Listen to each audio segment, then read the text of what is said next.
Welcome, dear Dharma brothers and sisters, to our part 2 of our Path to Awakening question and answer and meditation and discussion and just good time with Khenpo Tenzin. We will begin today in our yellow Garchen Buddhist Institute prayer book on page 1. All mother sentient beings, limitless as space, especially those enemies who hate me, obstructors who harm me, and those who create obstacles on my path to liberation and omniscience, may they experience happiness, be free from suffering, and swiftly may they attain precious, unsurpassed, perfectly complete enlightenment. All mother sentient beings, limitless as space, especially those enemies who hate me, obstructors who harm me, and those who create obstacles on my path to liberation and omniscience, may they experience happiness, be free from suffering, and swiftly may they attain precious, unsurpassed, perfectly complete enlightenment. All mother sentient beings, limitless as space, especially those enemies who hate me, obstructors who harm me, and those who create obstacles on my path to liberation and omniscience, may they experience happiness, be free from suffering, and swiftly may they attain precious, unsurpassed, perfectly complete enlightenment. For that purpose, until I attain Buddhahood, I will apply my body, speech, and mind to virtue. Until death, I will apply my body, speech, and mind to virtue. From today until this time tomorrow, I will apply my body, speech, and mind to virtue. I take refuge in the Buddhas until I attain the essence of awakening. Likewise, I take refuge in the Dharma and in the assembly of the Bodhisattvas. Just as the Buddhas of the past gave rise to bodhicitta and progressed along the Bodhisattva's path, so shall I give rise to bodhicitta for the benefit of all beings and practice the stages of the Bodhisattva's path. I take refuge in the Buddhas until I attain the essence of awakening. Likewise, I take refuge in the Dharma and in the assembly of the Bodhisattvas. Just as the Buddhas of the past gave rise to bodhicitta and progressed along the Bodhisattva's path, so shall I give rise to bodhicitta for the benefit of all beings and practice the stages of the Bodhisattva's path. I take refuge in the Buddhas until I attain the essence of awakening. Likewise, I take refuge in the Dharma and in the assembly of the Bodhisattvas.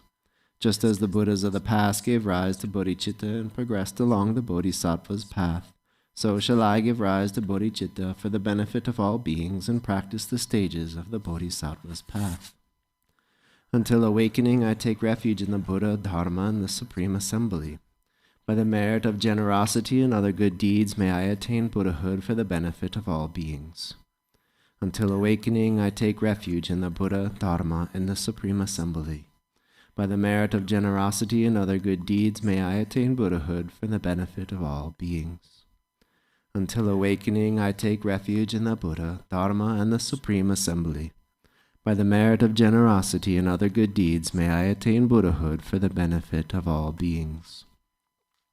May all mother sentient beings, limitless as space, have happiness and the causes of happiness. May they be free from suffering and the causes of suffering. May they not be separated from the happiness that is free from sorrow. May they rest in equanimity, free from attachment and aversion. May all mother sentient beings, limitless as space, have happiness and the causes of happiness. May they be free from suffering and the causes of suffering. May they not be separated from the happiness that is free from sorrow. May they rest in equanimity, free from attachment and aversion. May all mother sentient beings, limitless as space, have happiness and the causes of happiness. May they be free from suffering and the causes of suffering. May they not be separated from the happiness that is free from sorrow. May they rest in equanimity, free from attachment and aversion. An infinite array of worlds, each with 4 continents and the wealth of infinite oceans of realms. If I bring them all to mind and offer them without exception, please hold with compassion all the beings they contain. My body, enjoyments, and whatever I own, my aggregates, elements, and sense sources, my aspirations now and in times to come, as well as everything I grasp as mine. By offering them all, may I be blessed with the end of self-grasping. Completely liberated from the bounds of real and unreal, transcending the names and concepts of arising, cessation, and abiding, coming and going, affirmation and denial, the supreme mandala is the natural state. By offering it, may I be blessed to attain the state of Buddhahood. Om Guru Deva Dakini Ratna Mandala Pratishta Swaha. Namo. To the Guru, the utter purity of all appearance and existence, I offer all appearance and existence arisen as the primordial ground. I supplicate you, may the 3 realms be completely liberated. Please grant blessings to empty samsara from its depths. Lord, with 5 omniscient wisdoms, crown ornament, kind one with loving nature, precious protector of beings, heart of all Buddhas, inexpressible by words or thought, I supplicate you from the core of my mind. Bless me from within the state of Dharmata. Bless me to realize this mind primordially pure and unborn as the unfathomable Dharmakaya. Please turn the wheel of the Dharma of the greater and lesser vehicles in the teachings common to both, according to the dispositions and mental capacities of sentient beings. Hello. Hello. Okay. Dear Dharma friends,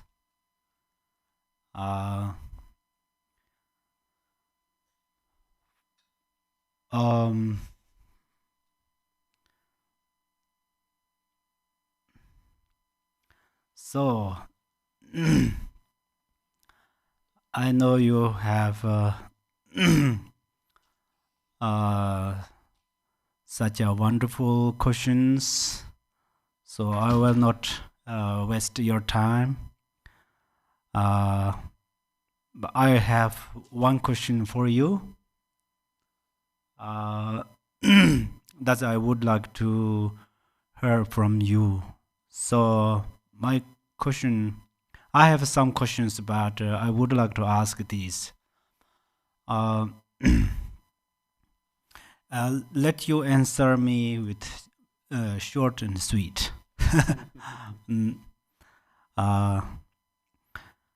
So my question is, how did you first understand Buddhism? How did you first understand Buddhism? So one by one, who would like to answer? Well, I'll answer. Yeah, thank you. Yes. The path to liberation. Oh, thank you very much. And then next.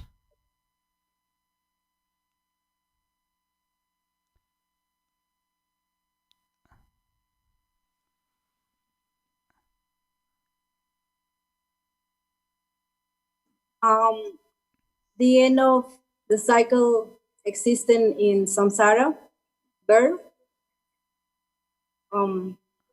Did you hear me? Yeah, can you repeat? Yeah, the end of the cycle existing in samsara. Mm-hmm. Oh, yeah. Thank you. When you rebirth in samsara, you could probably end this cycle existing in samsara. That's Buddhism. Yeah. Oh, thank you. Thank you very much. Thank you. Thank you. And next. I can go. Mm-hmm. Hi. I just want to say I think it's like the magic of love. Cycle. Did you not hear me? Hello? Yes. Okay, I said I understand Buddhism as the magic of love. Oh, thank you very much. And next. Me. Okay, I'll go. Mm-hmm. Okay, go ahead. It was actually an advertisement for following the path of Buddha. Oh, thank you very much. Okay, I understand Buddhism as a method that brings us to the liberation of defilements, of errors, and to gain virtues as instruments to finally get to the enlightened state. Oh, thank you very much. And next. For me, it was studying the Lam Rim. Mm-hmm. Oh, thank you very much. And next. I can share. I had been searching several religions, and I really respected all of them, but I couldn't find something that really resonated with me until I read the instructions that it's our ordinary mind is the same as Buddha nature. And when I realized that I didn't have to fabricate anything or create anything, that the path just opened up completely, and then everything became very easy in terms of practicing the teachings. Yeah. Oh, thank you very much. And next. Okay, I'll go next. So I came in through the Tibetan Book of the Dead, and I couldn't figure out what all this suffering stuff was about. And that's what brought me in. Oh, thank you. And next. I have a question. Are we explaining how we are introduced to Buddhism, or explaining what our understanding of Buddhism is? My question is, how did you first understand Buddhism?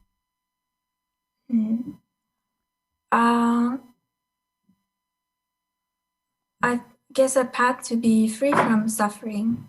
Oh, thank you very much. Mm-hmm. Next.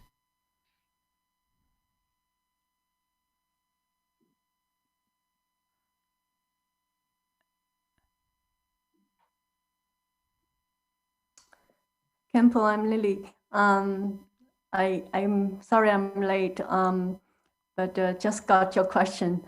The way I entered into the Buddhism is kind of from seeing the death of, from death of, see the suffering of my mom's illness, and then and she passed away, and I starting to think about this life. And then I fortunately got some teaching from what your teaching about the five aggregates. Mm-hmm. Then I starting to understand, oh, okay, the life is not what what I get educated in the school. So, so it's totally different. So then I starting to, get interested in discovery, what Buddhism taught about. So that's why I get into, and so far I learned and my feelings that this is the path to resolve the suffering as a being, and all those agings and deaths and all kinds of suffering in our life, and what is the ultimate solution there? Then the Buddhist. Sorry, I didn't construct my sentence correct. So I think this is the path to the ultimate solution to resolve all the sufferings. Mm-hmm. Thank you. Thank you very much. And next, my question is, how did you first understand Buddhism? If someone just come up. Khenpo, my first understanding of Buddhism was a method to pacify the afflictions in my mind. Mm-hmm. Thank you very much. And next.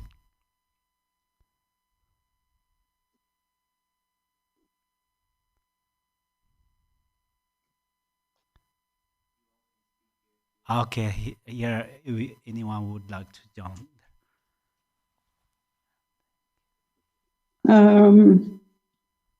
What's the question? What did I understand about Buddhism that made me want to practice it? Say again. What the reason what to was ask? The question again? Oh, how did you understand Buddhism? I just thought it was I wasn't happy, and I thought it would make me happy. That's all I really knew. And then when I was 13, I saw Dalai Lama on the television. And I thought I saw the greatest man in the world. And so it made me want to practice Buddhism, just like Tibetan Buddhism, to basically copy him. I mean, it wasn't anything fancy. Oh, thank you very much. Yes. For me, I understood Buddhism as the grace of the Guru. Mm-hmm. Thank you very much.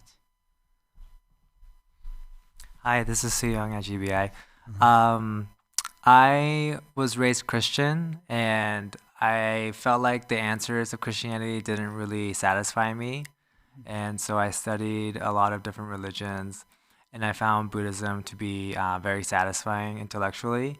And my first approach about Buddhism was meditation and learning about inner peace.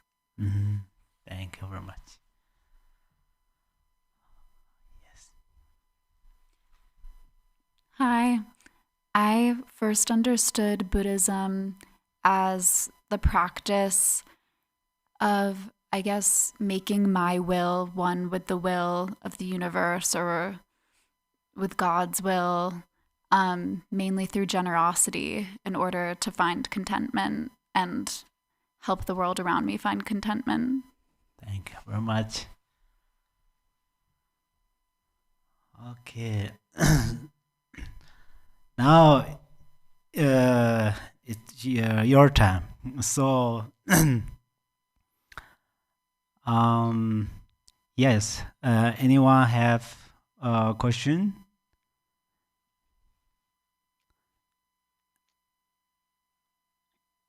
I have a question.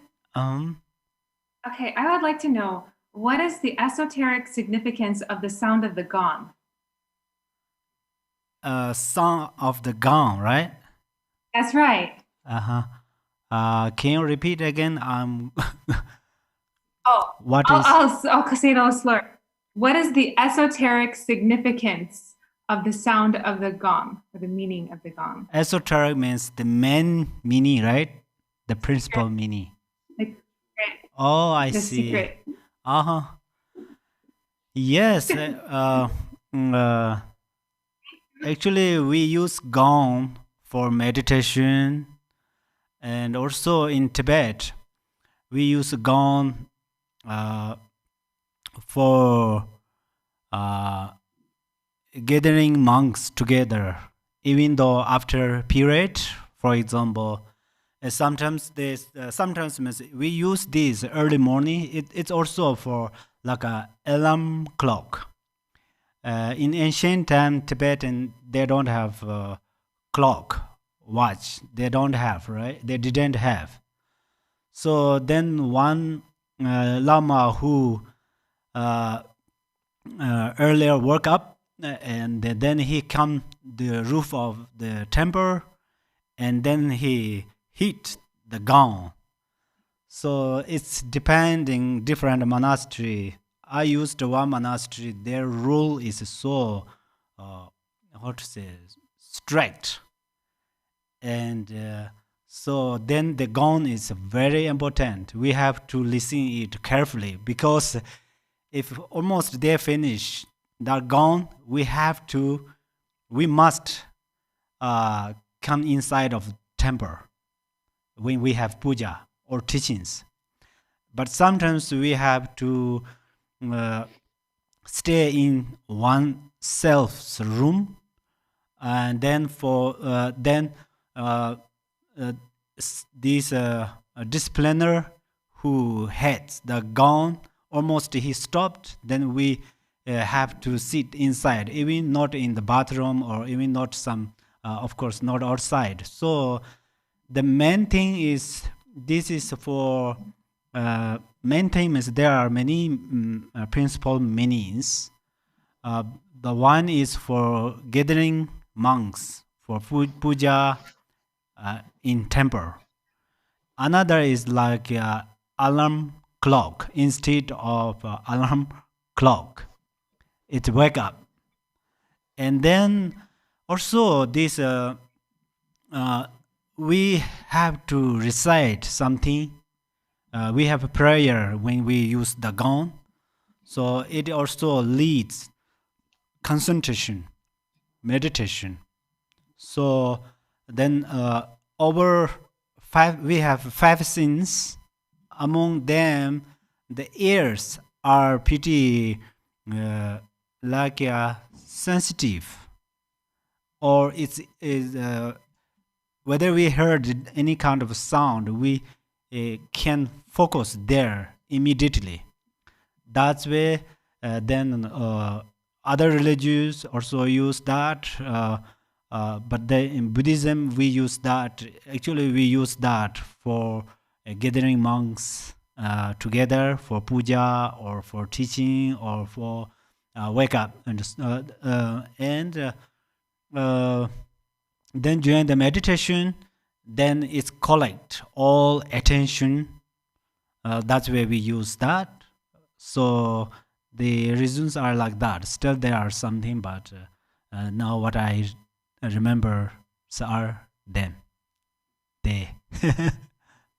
What is there a specific type of material that they're made of? Like, what type of metal are they made of? What type of metal or material are they made of? One, I understand there are many types, but actually I am not knowledgeable about material things. But I know a few things which we used in monastery. That's but I don't have that words in English. We call the li. Li means not the ordinary material thing, but not so expensive as gold and silvers. But this is also part of nature, and it's pretty expensive, not so expensive. But there are different types of qualities, but I don't know about that much. Okay. Thank you. Thank you so much. You are so welcome. Next.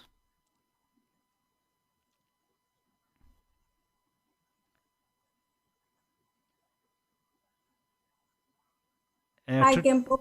Hi. Yes, I have a question. Uh-huh. Since I took the refuge back and to purify my, can you hear me? Yes, I can hear you. Okay. Since I took the refuge vow, right? Uh-huh.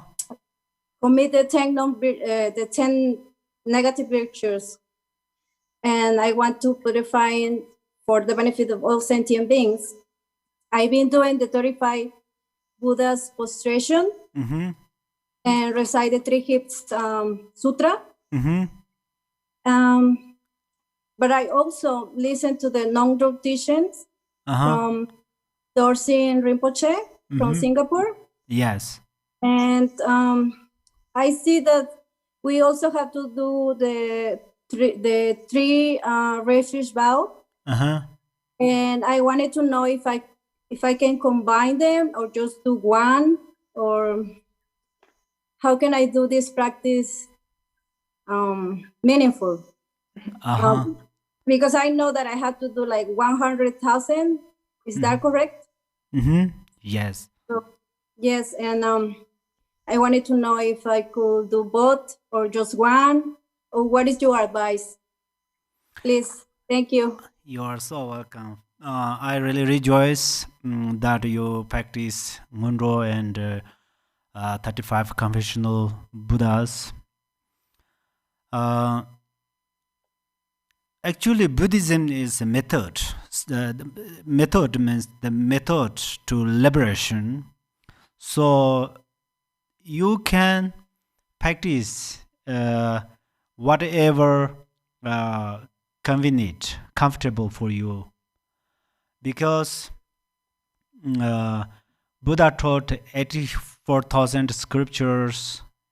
Then we everything including Sutara and Vajrayana practice.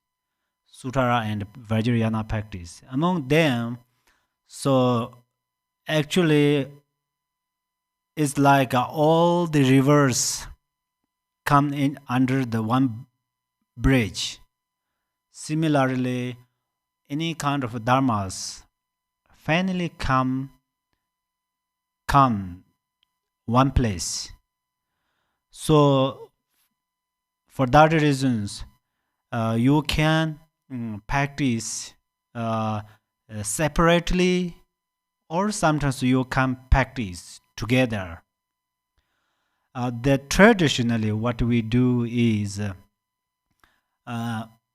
first these Ngondro practice, and the Ngondro practice also has different what is called different steps.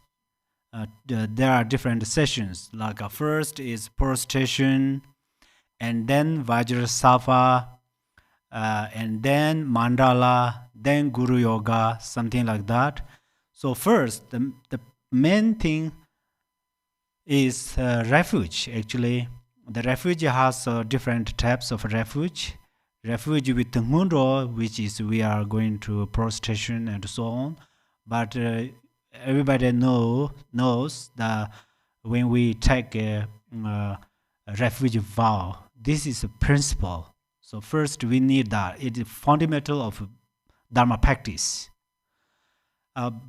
So my main answer is, when you receive refuge vow and you pray refuge prayer, at that moment you are practicing all the Dharma, usually.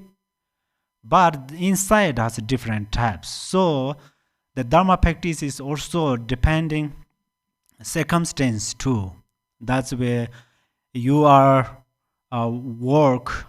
working and according to your time, and so for that reasons you can do all of them together one time.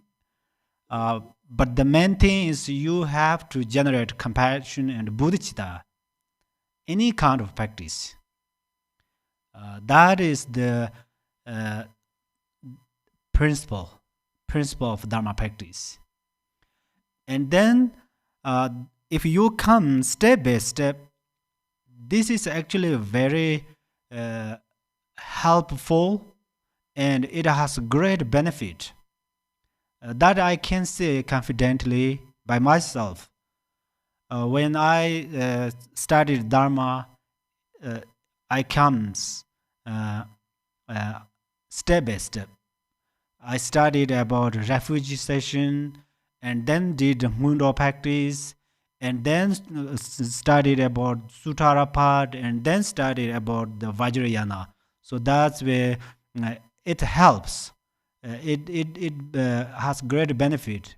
Actually, whole Dharma, Vajrayana and Sutara, they are also interdependent each others.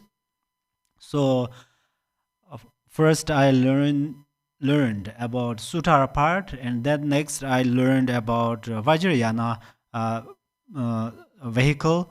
Then when I learned the Vajrayana part, then still it helps to remain Sutara vehicle, something like that. Anyhow, it's depending your time, but if you can come up step by step, it's very helpful. Okay.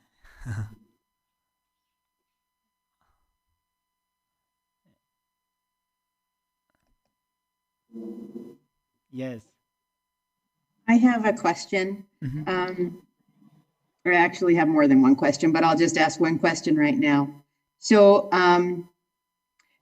I took part in the Yamantaka retreat, and we recited a protection mantra a lot of the time. And so I listened to your commentary twice, but I did not hear you explain the 7 lines. There's 7 different lines of the protection mantra. Could you do that for us? Let us know. If not today, maybe sometime, because I kept reciting it, but I couldn't remember it because I didn't understand what it meant. These okay, I will answer. So if this is not exactly answer to your question, please you ask me again, okay? If okay, so actually when I gave a commentary on Yamitaka sadhana, so some part I did, some part I did not do it at that time. There's some reason, but anyhow, this probably your question is about the some mantra, related mantra, protection mantra. So I will give you through this way the answer. So this protection mantra is actually for protect from the obstacles. So then how to protect? This is very important. But this question, right now you ask this question is very important. Because we are practice mantra, but we have to understand as much as possible. So this mantra says these 7 Yidam deities, or including the 7, these deities are Yamitaka himself. So usually we say all the Yidam deities are same in the primordial wisdom or intrinsic awareness. So Om Ekayama Duru Chakte Sung. At that moment, what we should understand? Om means actually the representation, or Om means 5 wisdoms. 5 wisdoms. If you don't know one by one these 5 wisdoms, it's okay. But wisdom means totally opposite of the general, the consciousness, ordinary mind, opposite of ordinary mind. So then ekayama. Eka means actually in Sanskrit. There are different meanings, but in this way, eka means actually one. One is all the Yadam deities are one because it is primordial wisdom. Then Yama means the name of Yamitaka, right? Yamitaka himself. Turu has different meanings. Turu, we have to separately explain. So Turu means sometimes we say they have something, but right now the principal thing is two obscurations: cognitive obscuration and afflictive emotions. So these Turu is these two things. Chakra means we know chakra, right? Then Sung means right now why we say chakra. Chakra means wisdom. According to your wisdom, you chopstick cognitive obscuration or afflictive emotion, or you purify obscuration of the afflictive and the cognitive obscurations. So in brief, you purify your grasping, imprinting of grasping through your wisdom. Because you are practitioner of Yamitaka at that time, practitioner and Yamitaka is indivisible. And then that moment you should remember Yamitaka. Best thing is yourself is Yamitaka. If you can't visualize yourself as Yamitaka, then you should remember Yamitaka, right? Ekayamatur. Sung means protect. Protect means when you purify these cognitive obscuration and the afflictive emotions, then there's no obstacles. There is no obstacle. And then Hekayamaturism, at that moment you should remember or you should visualize yourself immediately like Tamima, Mamo Tamima. Tamima is like a concert of Yamitaka. So then at that moment the same, it's you purify these obscurations. So you should remember that. At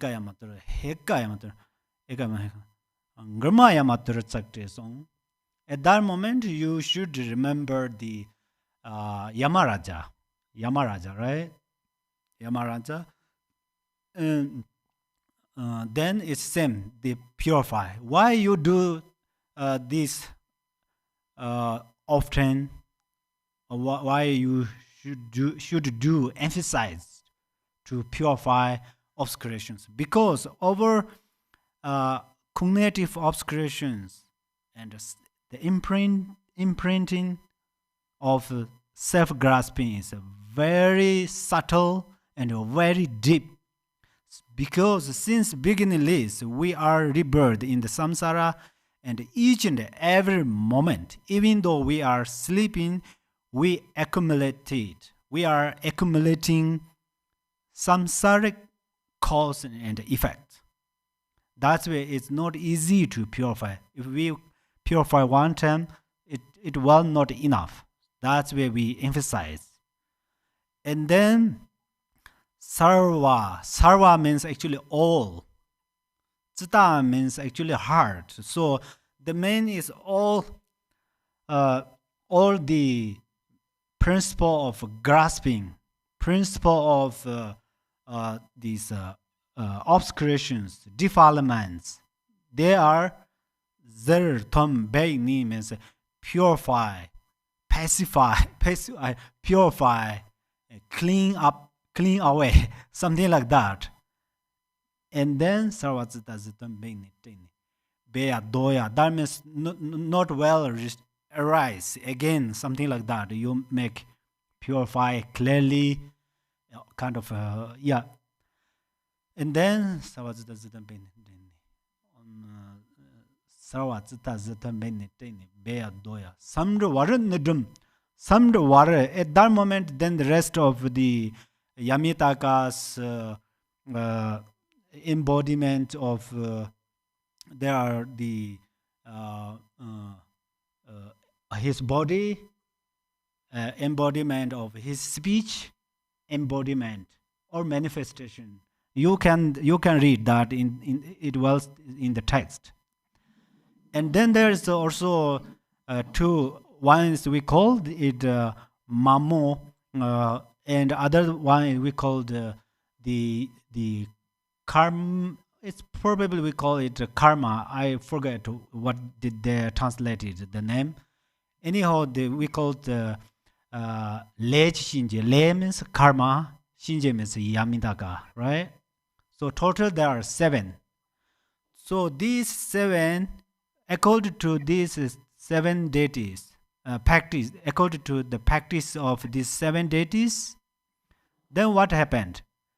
Ni dum sarva zitam benitini be sorry zartam tini be doya sandu war ni dum. This is a very important.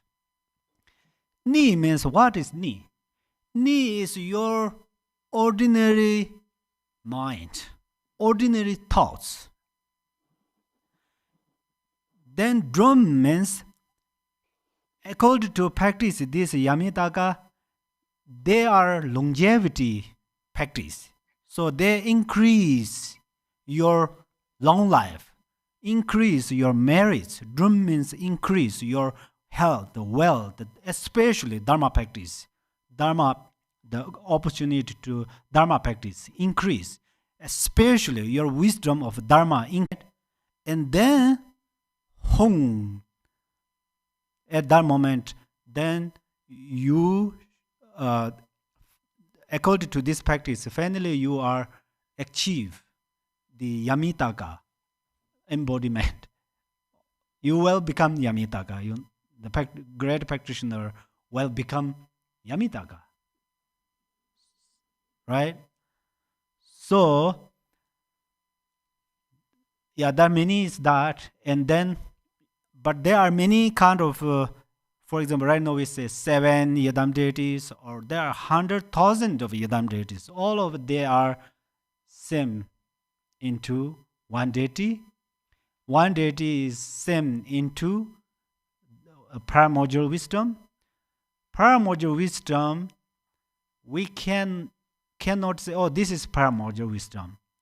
But then people ask how we understand. Oh, the Hong syllable. Hong syllable. What is your ordinary mind? Still we can say Hong. So when you look one side, you see Hong as a ni, kind of ordinary mind. That is your samsaric version. So then there are attachment, aversion, suffering, obstacles, everything being there. Everything are being there. Everything is there. Everything are there. Thing is there.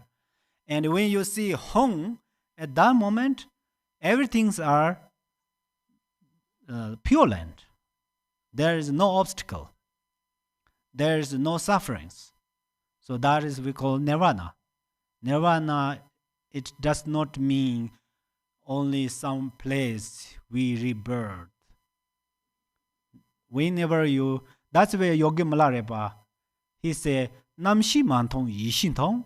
That means I did not see ordinary consciousness. I see primordial wisdom. He said himself that. So that's where Malarepa become Buddha, right? So we all have Buddha nature. And so if not clear, then you can ask me again, but first probably offer some opportunity to other Dharma friends. Okay, thank you very much. You are so welcome. Thank you. It's very helpful. Thank you. Thank you. Khenpo Tenzin, may I ask you to repeat the meaning of sarwa? Oh, yes. Sarva means many, many. So right now we can say citta. Citta means heart, right? So the essence of any kind of the things in the relative level. Thank you. Thank you. Thank you. Uh-huh.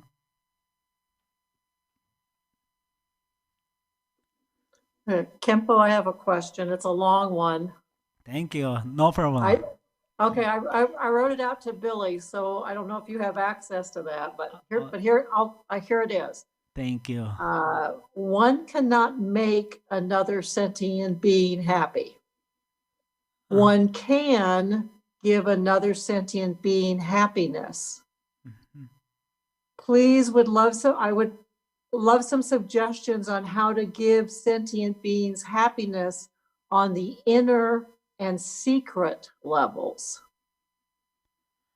Yes. Can you help? Do you want me to repeat the question? I will read. Thank you very much. Okay. I will read your question. Oh, I can't. Hold on a second. Let me see if I can get it up on our. If not, I can hold it up, but I don't think that'll help. Hold on. Oh, I actually this is not sunglass. Oh, okay. I see.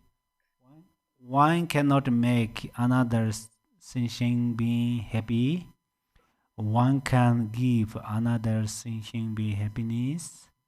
Please would appreciate some suggestion on how to give sentient beings happiness on the inner and secret level. Blessing. Thanks. Okay. Secret.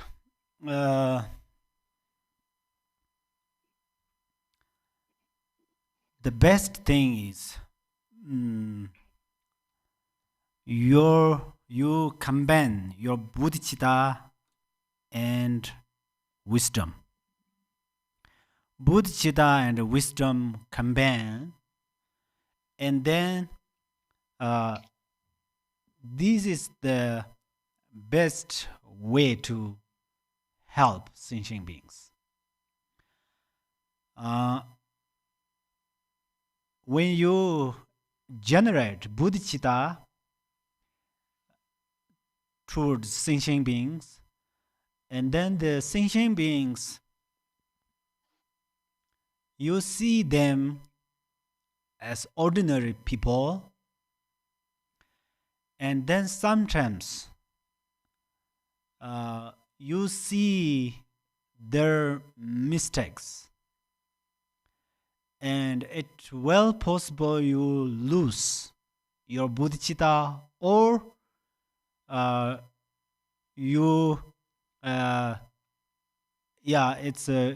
sometimes you unwilling to generate bodhicitta towards them, and sometimes it's possible you will upset, because how many times you generate bodhicitta and help mother sentient beings through your bodhicitta, then it's quite hard to see some benefit. So then if you have wisdom, then wisdom has different levels, but one is the highest is non-duality. That means the sentient beings are object, and your bodhicitta is subject. And then this object and subject make same or make non-duality through your wisdom, which means those sentient beings are the delusion. And then these sentient beings doing good thing or bad thing are also illusory. And then your mind of bodhicitta is also no different. They are like a space, empty space.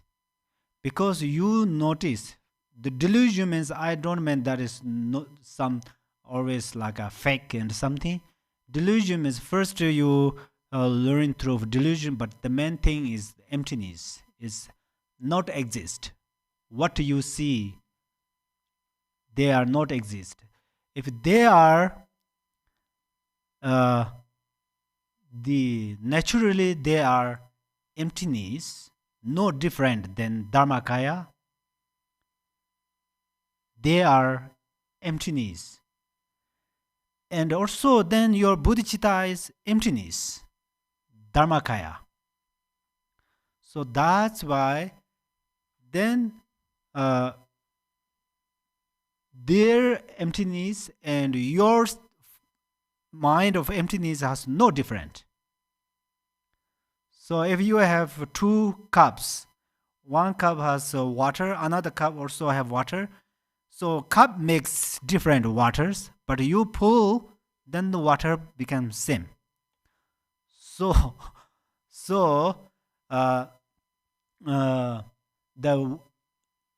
that wisdom is important. This part is pretty higher level, but still in the relative level, wisdom helps you is,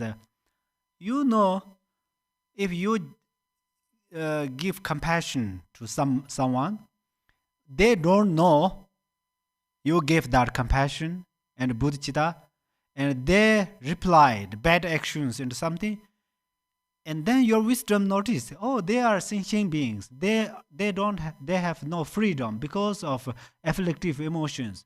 This understanding is your wisdom. That's where they don't know, you know this is secret, right? They don't know, you know that. That's where you know.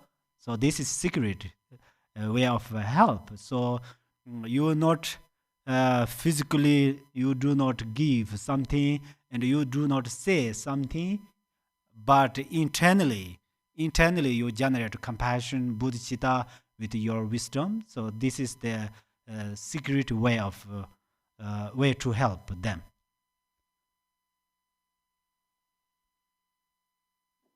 Perfect. So basically the same, go to the sameness of bodhicitta and wisdom. Yes.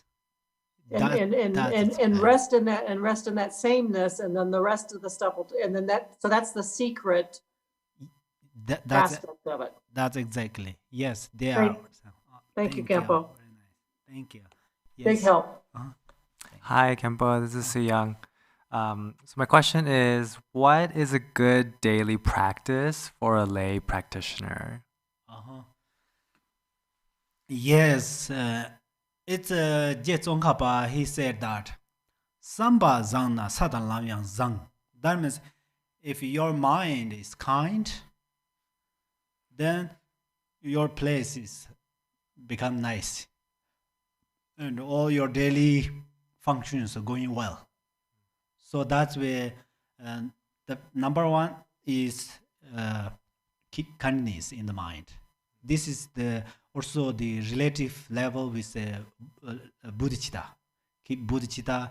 So the main thing is always try to give good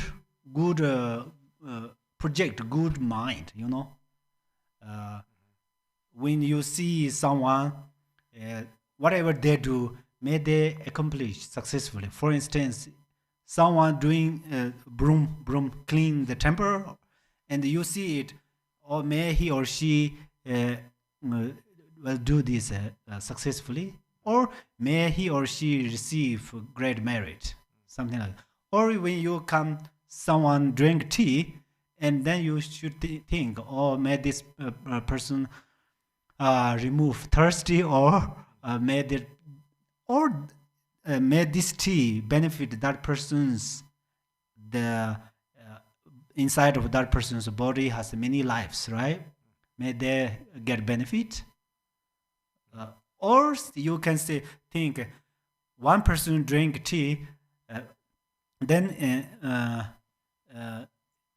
that person get tea. Similarly, may every human beings get tea and water, something like that. So they always good heart, good mind is very important. And then they practice some prayers. The commitment is actually very important. So the lay people and the monastery has a big difference in Tibet, honestly, because of the different opportunities. But right now I see on Dharma brothers and sisters, really, we are equally discuss Dharma, we are equally receive empowerment and receive such a profound teachings. So I rejoice all of your golden opportunities. So you guys also do be mindfulness, be mindful. This is a great meditation. And then morning and evening do short dedication. Your favorite one, right?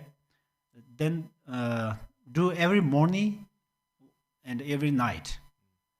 Then slowly you become familiar. If you are sometimes missing, and your mind is uncomfortable, this uncomfortable is good. So you will be diligent. So, and then there are many ways of practice, right? But the principle is good heart. Great, thank you so much. That was wonderful. Oh, thank you. Okay.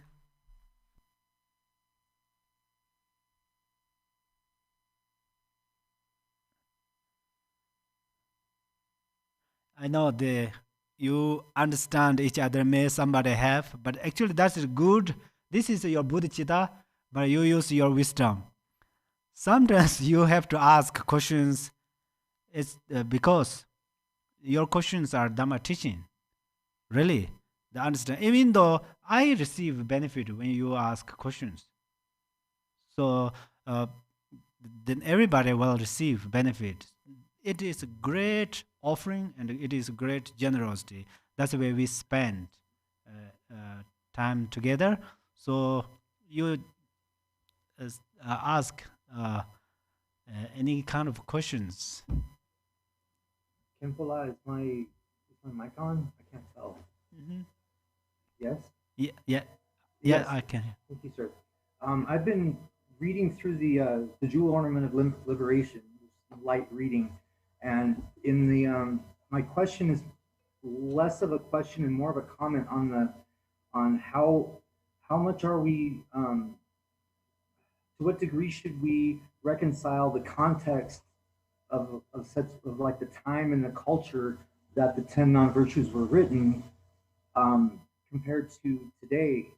For example, in the third non-virtue part, I believe part 2 mentions improper behaviors, but with somebody who is owned by another person. And that to me would be such a non-virtue today, yet commonplace maybe in the 12th century. Compared and contrasted to the, I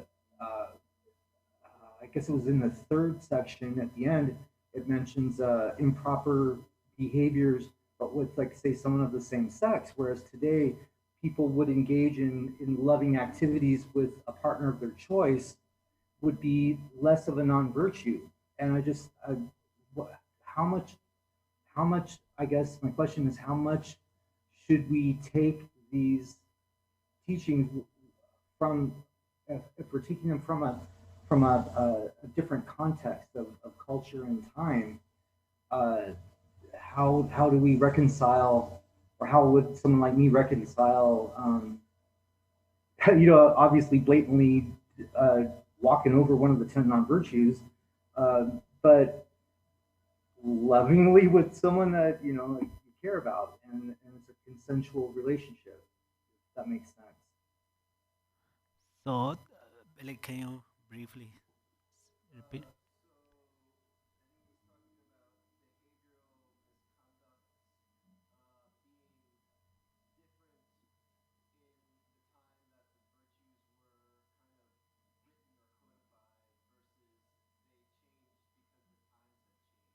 Oh.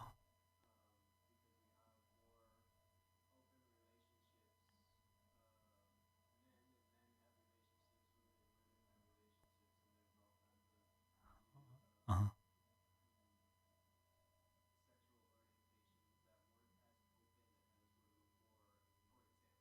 Mm-hmm. Oh yes,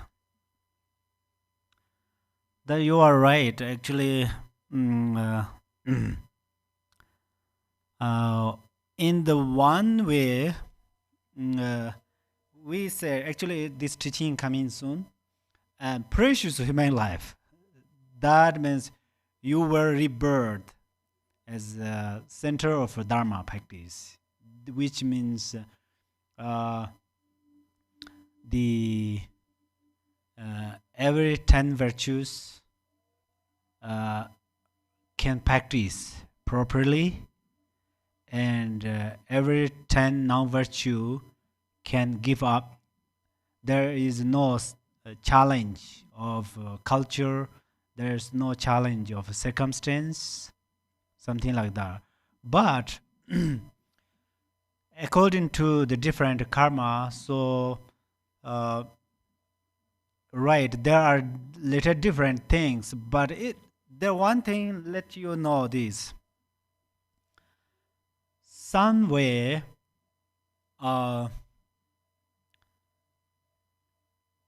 we have to less accumulate non-virtues. This, for example, other two men and men married, for example. Of course, we should respect that, but in the Dharma way, if we see man and man married is uncomfortable and something like that, then we don't do that oneself. But we stop to judge others. Right? We stop to complain others. Instead, we generate compassion because there are a lot of ladies and there are a lot of gentlemen, but they don't prefer like these regular people do. They prefer like different ways. So that is not object of criticize. We give compassion, but oneself, I think, especially after we understand Dharma, we may no need to do like that by oneself. So we don't say this is culture, that's what I need to do. This is, of course, we respect culture. Among culture, then majority, and also which is very comfortable, something like that. This is also pretty important. And yeah, this question is a very good question, and also it's not easy to answer honestly, directly. But what I think is if oneself think that is little uncomfortable, for example, marriage, man to man, and then we over oneself don't do like that, but when we see others they do, we don't criticize. That's what I think. Then it's similar to other things. But the thing, time is change. People's way of actions will change, is changing. But karma will not change. That is very important. That's why we say karma never betray you. Which means since Buddha came in this human realm and until now 2600 years gone, but karmic system never change. Karmic system, you accumulate virtue, the result will happiness. Accumulate non-virtue, result will suffering. That's where the karma will not change. My understanding from your Dharma sharing now is so first Jetsongkapa, Gambopa, even the Yogya Malarepa, they if I talk about Malarepa a little bit, so Malarepa, first Malarepa is a sinful person, but now Malarepa is Buddha. So that's why whoever rebirth in the samsara, everybody come cause of negative karma actually, because if someone particularly came in the samsara for the sake of mother sentient beings, some bodhisattvas and embodiment of Buddhas. Otherwise, everybody comes from ignorance and so on, related ignorance and grasping, so on. So every day is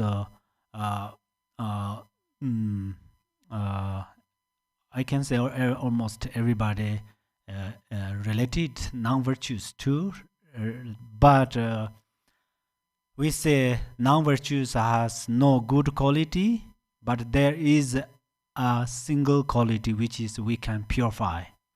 So they purified. What they did, any kind of non-virtues, they purified. That's where they become like our Buddhas, right? And Bodhisattvas. And then the equality. This is a very important. I totally agree that Buddha has a special quality, is also equality. But the equality means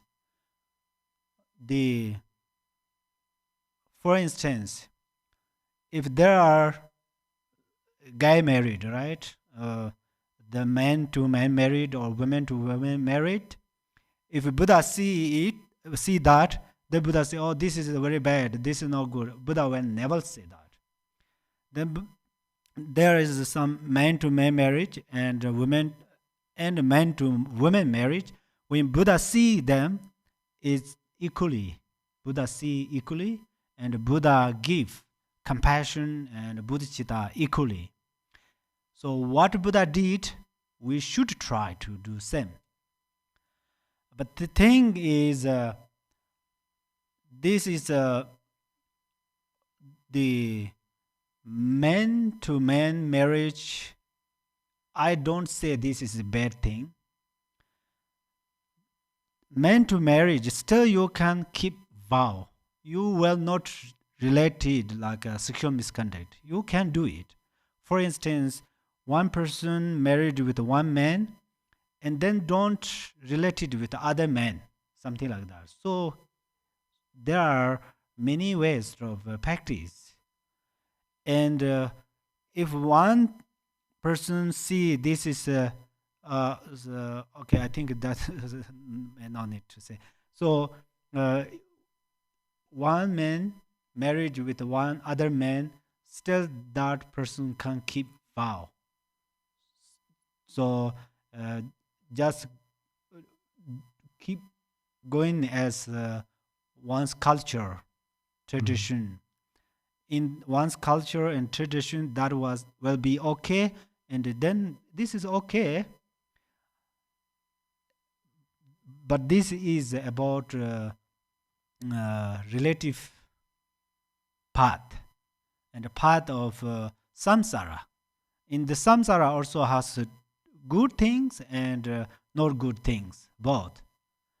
But then if we're talking about liberation, so liberation is right now we don't say this, we don't discriminate about these kind of.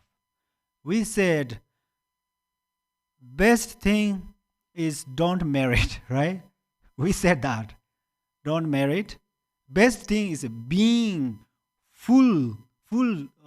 ordinary ordained monk. That is best. And then there this next, if you can't do, then you keep some vow. And then you can't keep many vows, you can try to keep one vow. If you can't keep one vow whole life, you keep for 1 day or 1 month, something like that. We said that. That's where I already mentioned. Buddha Dharma means great method. So method means it's depending with, if there is children, we cannot teach them the highest kind of how to make sentence in English. We can teach them A, B, C, D, something like that. And then they learned that step by step we can teach it. Similarly, so anyhow, I totally respect, and also Dharma path, also it is a respect thing. But when sometimes we explain about what is a virtue and what is non-virtue, it does not mean discriminate between something, but it means introduce. For example, I give you one, I think it's a good example.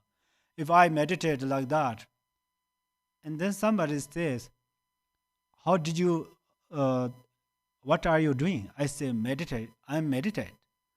Usually it's very nice, right?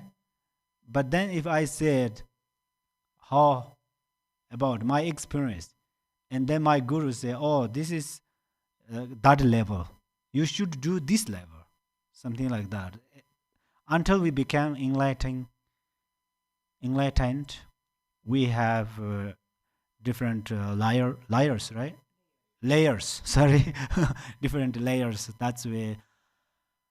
But thank you very much for sharing. And if I'm not clear, my suggestions or answers, we can discuss more about that.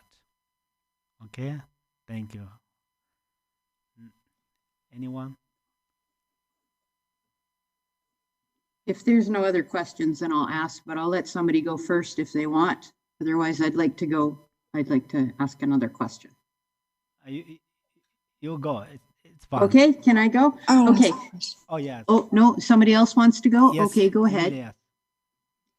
Tashdelek Khenpo. Tashdelek. Tashdelek, brothers and sisters, Dharma brothers and sisters. I have a simple question. It's about dreaming. I went to sleep and I dream. His Eminence Garchen Rinpoche. In my dream, Garchen Rinpoche showed me love, a feeling of love. I have never, ever in my life sensed that kind of love. Not from my parents, not from my pets, or for boyfriends or husbands. So my question to you, Khenpo, is, what is that love, what Rinpoche pointed out? Is that the nature of mind? Is that primordial wisdom? It was so beautiful. I have no words to express. I am very curious what it is, that love. Thank you, Khenpo. Thank you. this is not simple. It's quite hard to fathom these, because the actually ultimate bodhicitta is unfathomable love. So the first you get this dream is so amazing, and I can't say directly, oh, this is that, but the according to the great karma, and then we dreamed nice dreams. We have nice dreams, and sometimes it's a little strange dreams, but these strange dreams are not strange. But then this that love is I can't say this, but I can say, because of His Eminence Garchen Rinpoche is Buddha and Bodhisattva in my mind, both. And then he shares his love purely, clearly, and extremely. He shares, and he is dissolving into bodhicitta. Even though one time he told me, when he read this the 37 practice of Bodhisattva way of life, he felt, he hugged this letter. So I read this almost 100,000 times probably, but I don't have that feeling. So that means he is really totally dissolved into bodhicitta. So according to his power, I can say this love is ultimate love.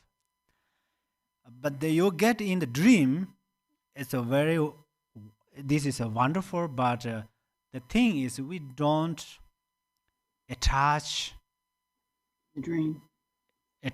dream, and when sometimes we have some strange dream, we don't aversion, right? So dream says lots of things. Dream tells us a lot of things, but if we attached or aversion towards dream, sometimes dream mislead us. So that's where we will not attach. But then that means you can say by yourself, oh, Garchen Rinpoche gave me bodhicitta, so which means I'm going to improve my bodhicitta. That is the principle. I'm going to improve bodhicitta. I'm going to be mindful on bodhicitta. So this is the principle. Thank you, Khenpo. The feeling I had, I do believe 100% Garchen Rinpoche is living Buddha. I have never had the opportunity this lifetime yet to meet him personally, but in the dream it was very beautiful, very unique. It was love I have never ever in my entire life in this samsaric cycle experienced such a divine, pure love. And I wake up and I see 3 rainbows in my house. It was very dark early in the morning, 8 a.m. or 9 a.m. I don't remember exactly, but I wanted to share and I wanted to ask the question. Thank you so much. And I hope it's not misunderstood. It was very divine. It was something I have never ever experience. Thank you so much. So I understand it is bodhicitta. Thank you. You are so welcome, Tujiche. And if I have like that dream, what I would like to do is this dream is unforgettable. That's where I will take some benefit from this unforget thing, which is whenever I remember this dream, I will progress my bodhicitta. If I have like that, so I hope means if you think that is a pretty good idea, let you do that, and all others too. Thank you. Thank you. Welcome. And some question, right? Khenpo, Uh-huh. I just wanted to share also a story. It happened to me too. Mm-hmm. Before I decided to take the refuge vow, Mm-hmm. I see Rinpoche too. Mm-hmm. I see Rinpoche sitting like Barra posture. Uh-huh. Like I see Rinpoche sitting in a Barra posture, sitting like a Buddha. Uh-huh. With his hands like this. Mm-hmm. Like very, very divine also. I see it like very strange. I never feel something like this before also. Mm-hmm. And just the sister made me think also that Rinpoche, Garshin Rinpoche, it's very special. He's really a Buddha living in this earth. I really thank so much, because for him, I decided to take the refuge vow.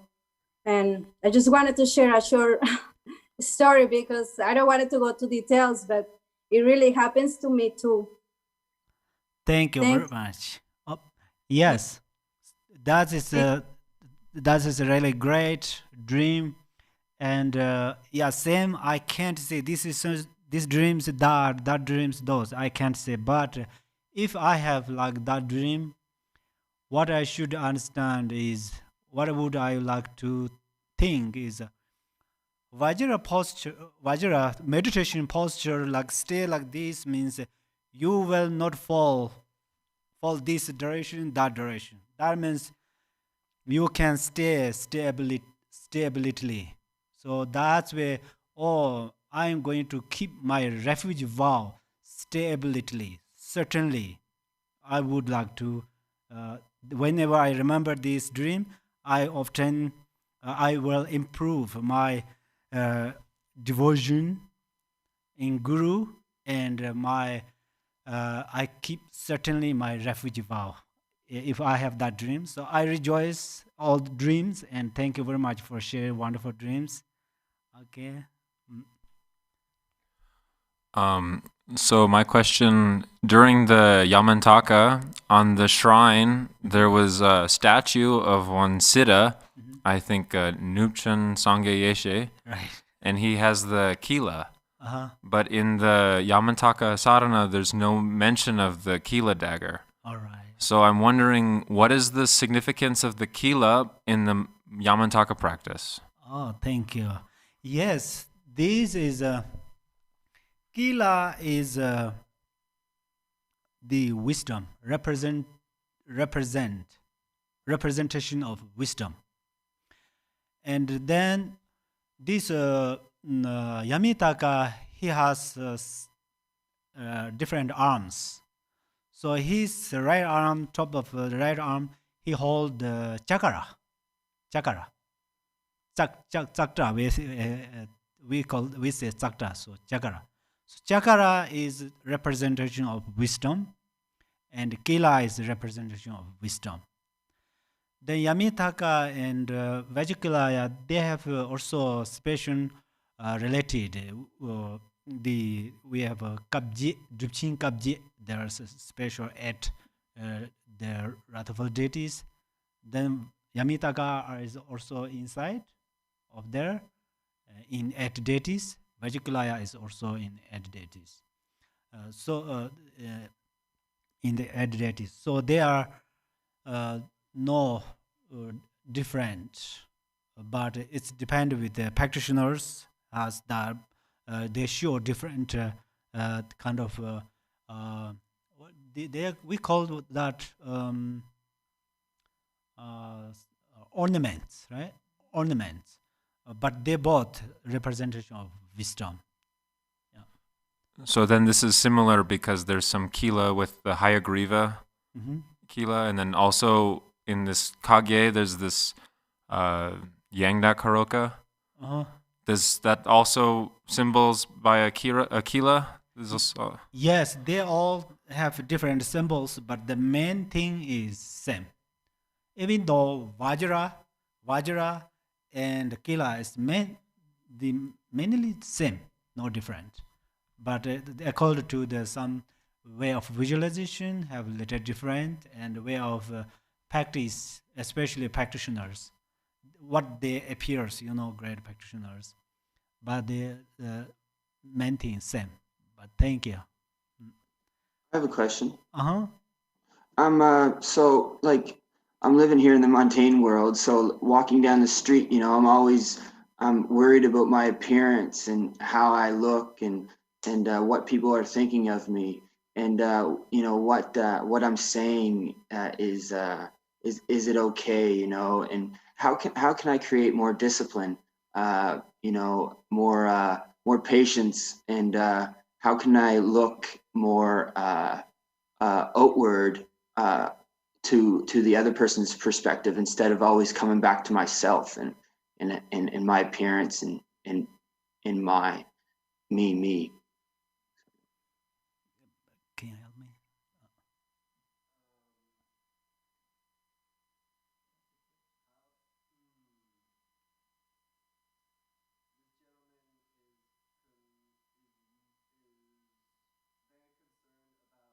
Parent? Oh. Oh.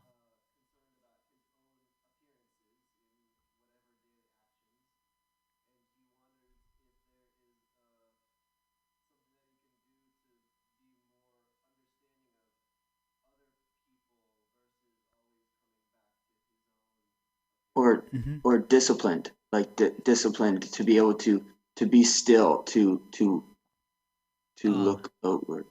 Yes. Yeah, this is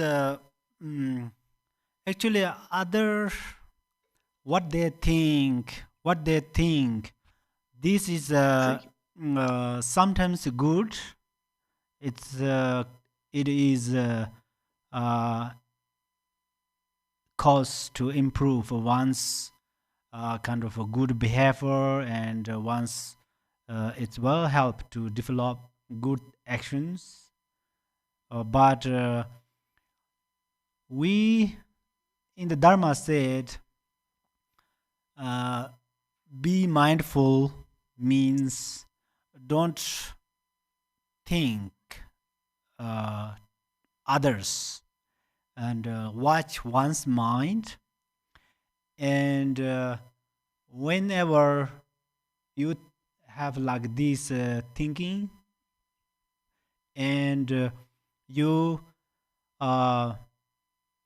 don't worry what others think, but I don't mean you ignore what others thinking, but you just watch at your own mind, and then you watch at your action, and especially you at that time you watch at your action. If your action is totally dharma activities, and then you improve and keep going continuously. Best is improve, or you keep it continuously. Sometimes people see whether we do very good things, even though we practice, but sometimes people think different because of their thoughts. So we don't want to criticize them, but also we don't look down them, but the principle is we watch one's mind and then improve our action This is very important. And probably this feeling is we can utilize in the positive. What other people think. Whenever you have that feeling, you acknowledge, oh, this is time to improve myself. This is time to progress myself. So you do that. And then give bodhicitta to others. When you see other people, you project they are our brothers and sisters, especially our Dharma brothers and sisters. Even though they are our enemy, some cause, but still they are the best our spiritual friend. You identify like that. So then, for example, I stay with my family member, with my siblings, then sometimes they say something or they think something, it cannot bad effect in my mind, right? Similarly, all of they are Dharma brothers, sisters, so they try to keep going your good action and a good motivation. Are you clear? Yeah, that's pretty clear. Yeah, very. Yes, you can repeat. It's okay. Okay. Yeah. No, I guess repeat as in like. Yeah, that's clear to me in a way that I enjoy that to see people as brothers and sisters helps me see all humanity, not just the 20 people that are directly in my life right now. You know, I like to think globally, you know, which will take me away from worrying about what other people think. So yeah, your advice helps me in a way, but then it comes to the point where I get to this point where what am I trying to say? That I feel so good that it's hard for me to tame that sort of energy relating to through speech. Like I want to try and not talk as much. Okay. Thank you. Thank you. Any other questions?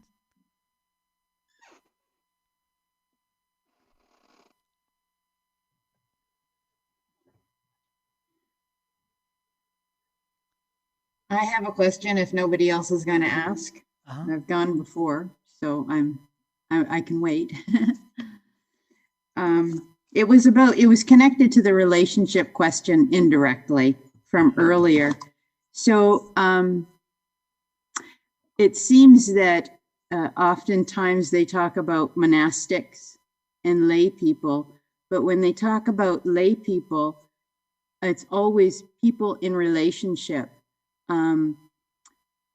For those of us women who have chosen not to be in relationships, they don't talk about that very much. I had considered being a monastic, but things just didn't work out, and now I'm too old. So I was wondering if you could talk a bit about that. Are there women that we can, read their biographies about maybe and learn more about that were single, that were not in relationships? And then also in that same vein, could you explain exactly what a consort is? I think I misunderstand what that is. Thank you.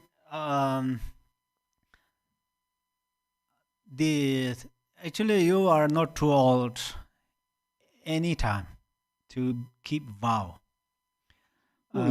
Yeah, I mean, if you keep one day or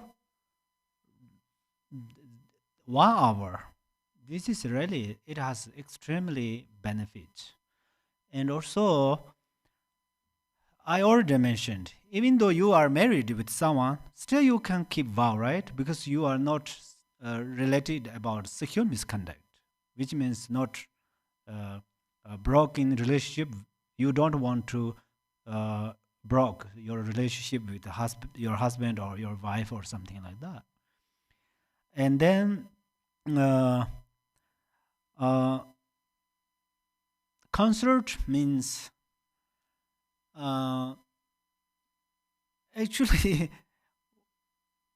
if I say that, hopefully you all understand. Well, it's pretty possible misunderstand too, but I would like to say we all have concert. We all have consult. That means our primordial wisdom and compassion. This is the Yab and Yom. Yab Yom, you understand, right? Yab and Yom. So Yab Yom, it does not mean always the external things. So we see on Tankas there is some Yab Yom union. That means we have to union our compassion and wisdom. And then in the relative way, Dharma practice, the concert means I can't explain everything right now because it's there are some limit, right? Limited or limit. But the have realization, both Yab and Yom both need special realization. They have to completely pure ordinary thoughts, ordinary attachments. They have to special realization. And at that level, then we see some their actings are like a regular marriage or something like that. But this part, I think we will. I will teach slowly, but anyhow, first we need realization internally. Then times will come, and that means the first let marriage about between our primordial wisdom and compassion, the union. This is very important. Are you clear?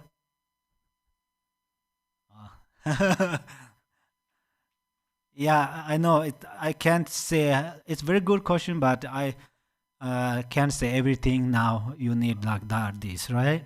So you will receive empowerment.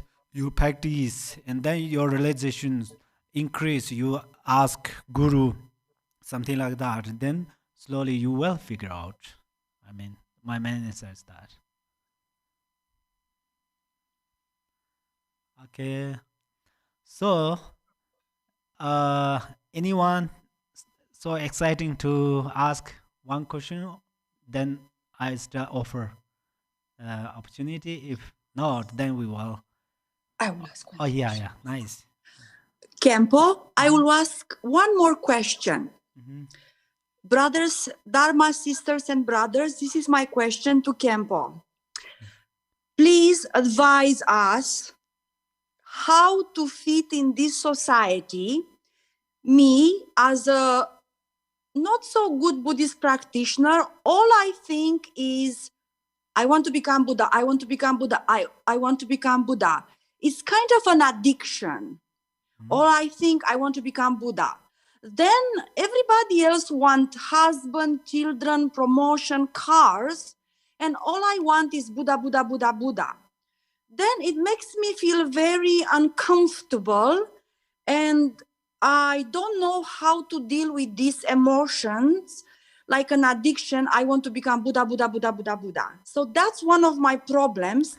I become nauseous after a while of this desire. And then everybody else, so many non-believers, and I feel very weird, Khenpo. I feel strange. Please advise. Thank you. Thank you. You too. I want to become Buddha. Buddha means I don't want to suffering. I don't want to suffering. So even you have a husband or wife or marriage, you have thousands of cars or some, you have such a, you are owner of Amazon or something, this we call, what's called Google or something, Facebook, but you don't want to suffering, right? So that's, I want to become Buddha means I don't want to suffering. So that's where Buddha means essential of bodhicitta. So whoever, even though ants in the summertime, they come out. That means they come for the sake of happiness. In the winter, they do like a retreat under the stone or some. That is for the sake of happiness. Even though they are running between our legs, this is for the sake of happiness. So that's why we need happiness. Because we are suffering in different ways. That's where Buddha means beyond of suffering. And you become Buddha, you don't want to give up your family for the sake of you become Buddha. Right? You become Buddha, it does not mean your body will become Buddha. You need to become Buddha means your mind become Buddha. So first you become Buddha, you want to become Bodhisattva. When you are the stage of Bodhisattva, still you have some suffering because you couldn't purify entirely suffering. That's where when you become Buddha, then you have no suffering, right? That's where that's a very good thing. That's where we are going to learn Dharma. We are going to become Buddha means for example, I say I'm going to Buddha. It does not mean I'm going to sit higher throne like then right side Sharuputara, left side Mongalputara, stand up. I'm going to stay unmovingly there. Like I don't mean that. So I'm going to become Buddha means I'm going to liberate from the suffering. So that's where. Okay. I see some. Yes. Thank you. Can I ask a question, Khenpo? Yeah, of course. Of course. Okay. Please, Khenpo, can you explain what questions we can or should bring to the Vipassana meditation? What are the questions or the phrases to reflect on during Vipassana that will bring us to the important understandings that will bring us to enlightenment? Please, Khenpo, if you can explain so to us. welcome. Thank you. You are so welcome. So Vipashana means Vipashana. There seems one word, but there are two names. Vipashana. There is two names is shamatha and inside meditation, both. So the principle is your stabilization. And right now our mind is our minds are like a crazy monkey who just unreasonably jump up roof of trees, come down. They will not stay in one place. So that if we are going to fix this from these thoughts, if we are going to purify these thoughts, we are going to practice shamatha. So shamatha means, in simple way, shamatha means you stay on the one object. This is actually shamatha. Or you come down peacefully, remain on the one place. This means shamatha. And then Vipashana means then there is some special realization. We call you notice vividly the nature of thing. And for instance, if I show you now this book, you see a book. But then if you have a realization of a Vipashana, when you see this book, this is emptiness. You can see emptiness. But first level, there are different levels of Vipassana realization. So first is clarity, union with Vipassana. And but still we go a very simple way. Vipassana means, for example, I meditate shamatha, I focus my breath, and then suddenly my mind goes somewhere because somebody sounding, and I heard that sound, then I acknowledge that. I acknowledge this is the Vipashana, the first step. And then you increase this level, and then slowly your Vipashana increase. You can realize the nature of things immediately. Nature of things means interdependence and then emptiness. Clear? Yes, thank you, Khenpo. So welcome. Thank you. Yes, you have a question, right? Yes, Khenpo, I have a question.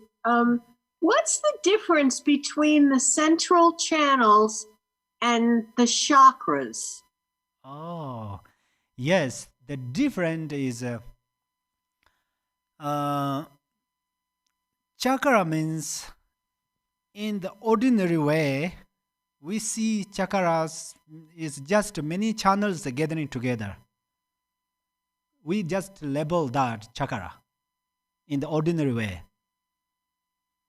But if we have practice on there are the stage of yadam deities, because each and every this part, our mind works. Our minds work. Work means activities with wind.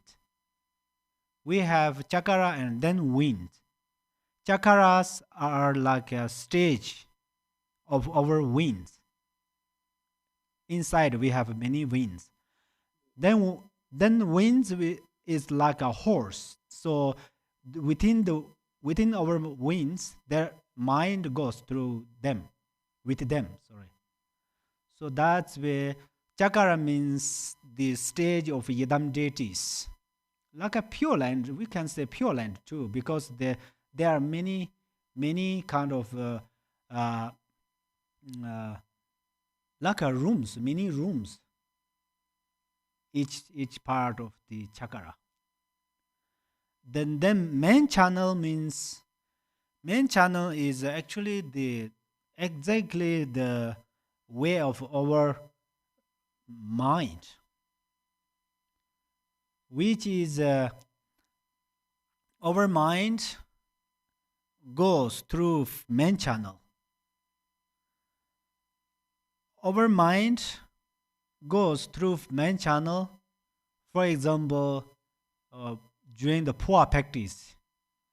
So Amitabha Buddha is the area of our crown, and then we transform this our mind through main channel. But usually this main channel is blocked by ignorance. So through practice, we purify this ignorance. And then this main channel is a great path of liberation. Great path of liberation. To rebirth as Amitabha Pure Land. So the difference is the main channel means it's path, and chakras are like a place of Yidam deities or mandala of Yidam deities. Oh. Oh, so the main channel is the path for liberation. Yes. And the deities reside in me or you or anybody in the chakras. Yes, exactly. If main channel, the chakras. Right now we have chakra. Right now we have chakra in our body. But these chakras, for example, the navel chakra, they are winds, mind, and then some other energies gathering. But the problem is we have dualistic thinking, ignorance. That's where they are place of some disease actually. But we purify, we practice. Through our practice, we purify negative karmas. These channels are getting clean, and clean. Then they become mandala.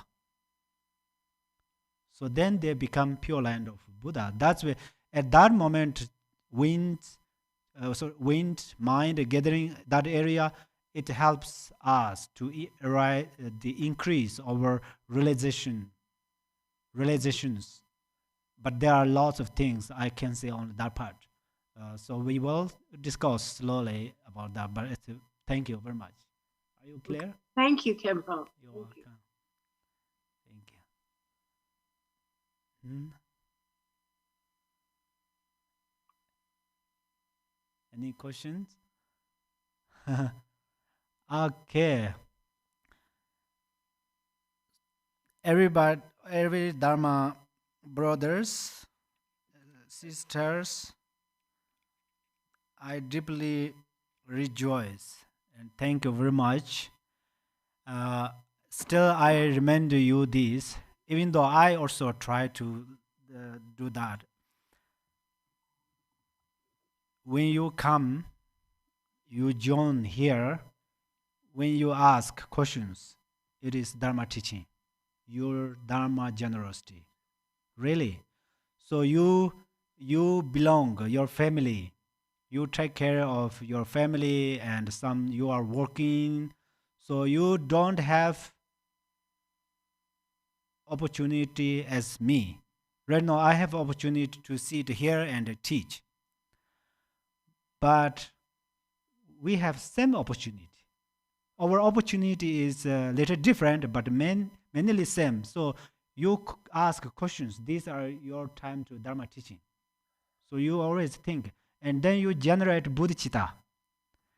If you join here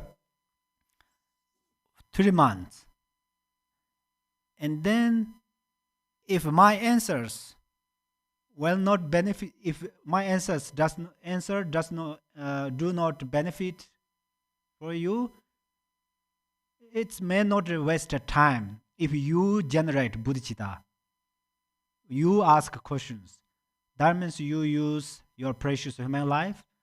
That means you the great offering to Buddha, Dharma, Sangha, and you great practice generosity. So I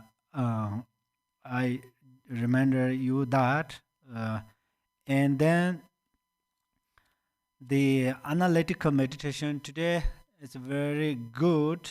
We did Dharma discourse almost 2 hours. So today our analytical meditation, I offer you analyze by yourself, and next we can little bit discuss on there. So here, yesterday I taught 10 virtues and 10 non-virtues, right? So this is related that if the enemy your own anger is not tamed, subduing outer enemies will only make them increase. Therefore, subdue your own mind with army of love and compassion. This is the way of bodhisattva. So you analyze on there. Enemy, it does not mean you are engaged lawsuit or something. I don't mean that, right? Even though you are a little bit angry to someone, so your object of anger, then you think you will how was going about that. If you try to tame your own anger, how is going about that, something like that. So we will discuss about these too in next week, and I deeply rejoice and thank you very much. Today we dedicate short dedicate together. Chancho senjo renpo je ma je ba nan je jor je je ba nyan ba me ba yang QnA Ngondro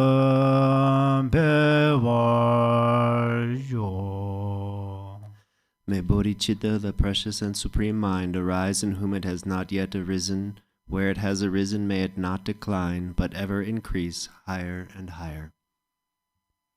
Thank you very much. Thank you, everyone, for joining this discussion group. It was really wonderful. And I just want to make the announcement that we've had some requests from our Dharma brothers and sisters in Europe in the different time zone for us to alternate the time of this discussion group so they can join when it's not in the middle of the night for them.